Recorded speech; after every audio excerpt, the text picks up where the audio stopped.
Welcome back to Iowa Live. Lou and Michelle here, being joined by our party scoopers. Michelle? That's right. Jeff Link, Craig Robinson, welcome. We love seeing you each week. Great to be here. Glad to be here. All right, gentlemen, driving in this morning, listening to satellite radio and heard a conversation about caucusing and how people are getting all geared up for caucusing. And something caught me a little off guard here. People that want to go out and experience caucusing, which is what they were talking about. They're not saying if you're a Democrat or if you're a Republican, but if you want to experience the caucusing that's going to go on here in the state of Iowa, if you're an independent or whatever party you are, explain what you can do to participate in the caucusing. Yep. So if you're a resident of Iowa and you want to caucus, you can register as a Democrat at your caucus and participate that evening. Okay. A week from Monday. So you just show up, you have to register as a Democrat. Now, if you decide you want to re-register as an independent the next day, you can do that. But for that night, you have to register as a Democrat to participate. And it's really no different than it is with our primary system. Okay. So when it's a primary, I could go to the ballot box and say, look, I want the Democrat ballot. I'd have to fill out a voter registration form and vote it, and then I'd be a registered Democrat. Next time you go vote, you just change it back if you want or whatever. It's not that big a deal. It's not that big a deal. Okay. Not that big a deal at all. Okay, now something else they mentioned too, they kind of hinted at the fact that are the Republicans doing any caucusing at all? Yeah. You are? Yeah. Okay, so they say if you want to experience either the Republican or Democratic caucusing a week from Monday, I went, what? The only difference is one's way more exciting than the other. I mean, a Democrat caucus is always better because they have realignment and they do math, which gets exciting for people at times. Oh, so it's STEM. Okay. Yeah. Yeah. Democrats, Republicans will caucus, and you know, there's not really there are other people running for president, but the way our caucus works is a supporter has to be there of another candidate.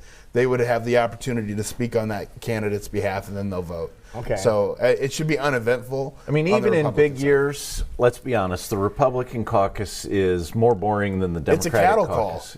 call. I mean, it's you go we gather and we you count silently and you silently, privately cast your vote. Okay, I'm trying to think because we did both, just to experience both sides of it. Is that the one where you fill out a little piece of paper and you put it in a hat, basically, and then you count the ballots? Okay, here's who wins. Yep. Yeah, it's more like voting than it is caucusing. And what the Democrats do is an actual caucus. So it's not a secret ballot. They divide up the room, literally. So you show up. The first job is to count everybody in the room. And like at my caucus at Lincoln High School, we had 570 people in the cafeteria 4 years ago. It's hard to count 570 people in any room. So that's job one. And then they'll say, okay, the Biden people go to the front corner and the Warren people go to this corner and the Sanders people go to the, and you literally divide up and then you count your groups. So it's a very different process. Also, if you're a Democrat voter and you just kind of want to see what's going on, you can go in and you can caucus undeclared, right? You can you can be undecided, uncommitted. See where the lay of the land is, and then on the second vote, then you can participate with whoever you want. Well, and actually, so we just released a poll on our Focus on Rural America. We've done 5 caucus polls. We just released our 6th poll yesterday, and we asked that very question. We said, okay, if you go, and we asked who your first choice was, and then we said, if your first choice is not viable, meaning you don't have 15% of all the people in the room in your group, because if you don't have 15%, you don't get to stay a group. You got to join a different group. You have to find somebody else. Yeah, so if there's 100 people that show up in your caucus on caucus night, if you don't have at least 15, you can't elect a delegate to the county convention. You can't remain a group. You have to join another group. So we said, if your first choice is not viable, what will you do? Will you join another campaign? Will you caucus uncommitted, or will you go home? And 17% said they would go uncommitted. Now, 17% is over 15%. So you could have an uncommitted delegate. You can have an uncommitted delegate elected to the county convention.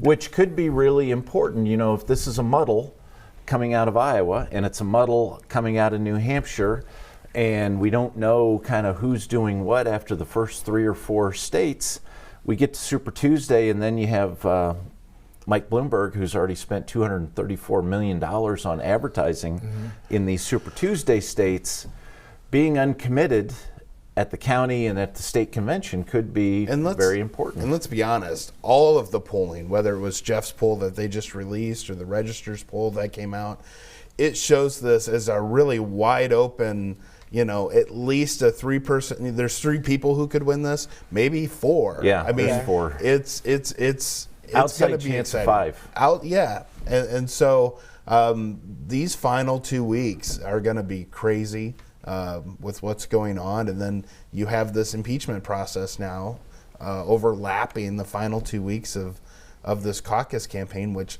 directly impacts the ability of a lot of candidates to campaign. And so we'll see what these candidates do with what's going on in D.C.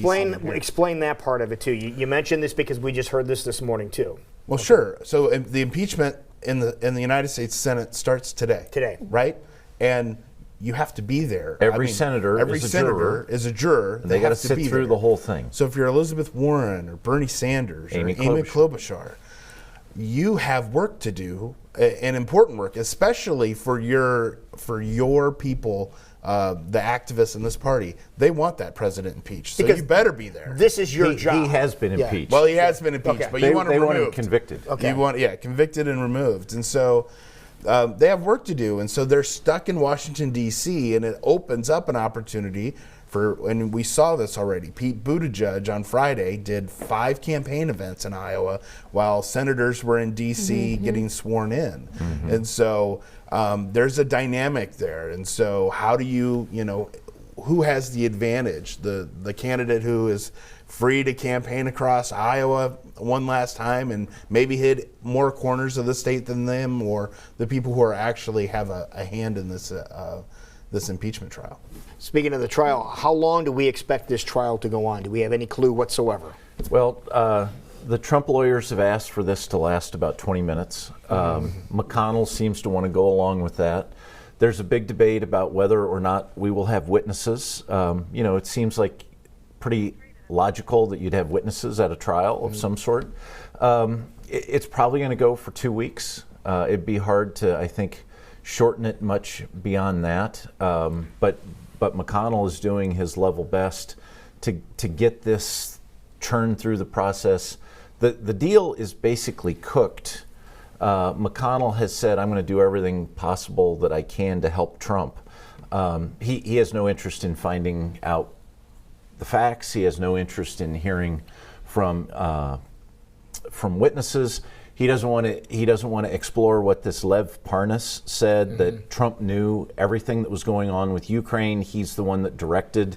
Well, Democrats want to continue. I mean, they just want an open investigation of the president. Okay. It's good for their politics. No, I totally disagree with this. No, I mean, look, every day it's like they go through the impeachment process in the House.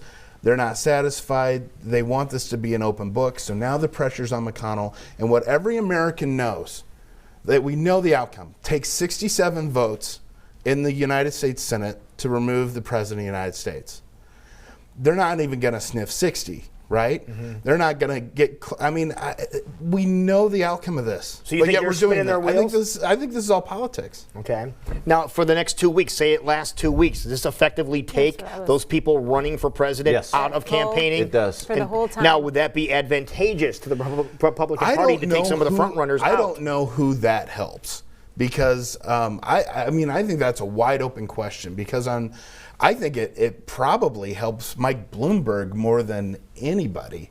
But we'll see. I'm curious to see. We've seen Biden kind of creep up in these polls. He leads in your poll. He was strong in the Register poll as well, which was basically a 3-way tie.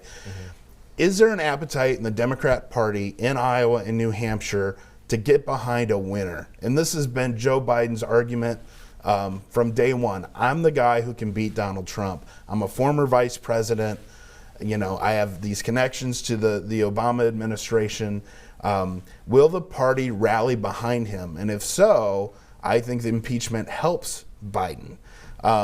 But if it's kind of if it just clutters everything up, and Iowa and New Hampshire, as Jeff mentioned, are kind of there's a winner, but there's no clear winner, then I think it really goes and helps a guy like Mike Bloomberg, who said he'll spend $1 billion of his own dollars trying to not only win the nomination, but to take out Donald Trump. The interesting thing on our poll, we did have Biden ahead, then we had Warren, Buttigieg, Sanders, all tightly bunched together. But I think Democrats have been searching for this entire year of trying to find who is the candidate that can best take on Trump this fall, right? That's been the $1 million question. The other thing I think people are looking for is who is the nominee that can help Democrats up and down the ticket. Who can help Cindy Axne and Abby Finkenauer, who are freshman members of Congress that won those tough seats last time? Who can help us win back the Iowa House? That's what we're looking for. One interesting thing from our poll, we asked people which Democrat is best able to handle the situation going on between the United States and Iran and other global hotspots. Joe Biden was picked by 46%. The next closest candidate was 12. The interesting thing is that Donald Trump is trying to do everything possible to stop Joe Biden from being the nominee on the other side. He's withheld funds from Ukraine. He's tried every possible maneuver he could to keep Biden from being the candidate. I think part of it is going to Iran and causing trouble over there to make himself look good. Everything Trump is doing is pushing people towards Joe Biden. Wow. People want to see the poll. Where can they find it? Go to focusonruralamerica.com. All right. Very good. Thank you, gentlemen. Appreciate it. It is